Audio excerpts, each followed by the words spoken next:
আমি এখন আছি আমাদের রান্নাঘরে। আর আজকে আমার পরিবারের কেউই বাসায় নেই, অর্থাৎ বাসায় আমি সম্পূর্ণ একা।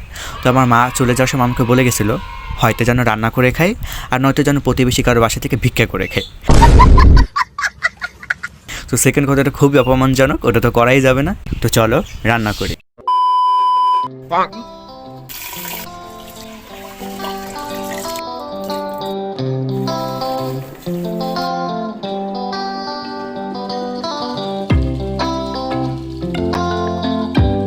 ওকে, তো আমাদের প্রথম কাজ শেষ। এবার আমাদের দ্বিতীয় কাজ তরকারি রান্না করতে হবে। তো আজকে আমি আলু দিয়ে মাছ ভুনা করব এবং চিংড়ি মাছ দিয়ে বেগুন তরকারি রান্না করব।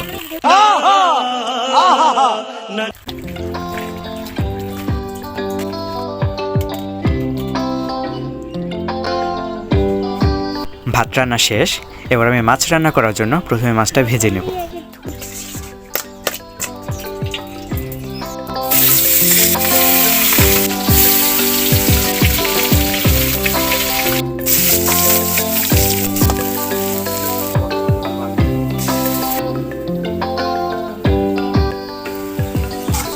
বেশ খানিকটা সময় ধরে মশলা কষানো শেষে এবার আমি সবজিগুলো একে একে দিয়ে দেব।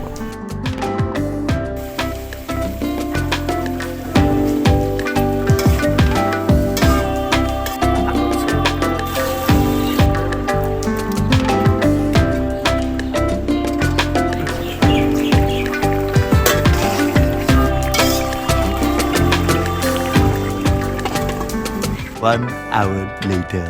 তো মাছ রান্না করা প্রায় শেষ। সবশেষ হচ্ছে গিয়ে আমি জিরা গুঁড়া আর হচ্ছে গিয়ে একটু ধনিয়া পাতা দিয়ে দিছি।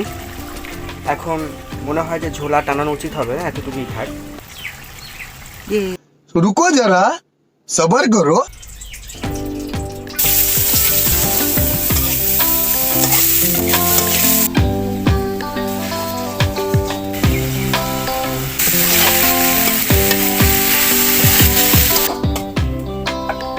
Two hours later.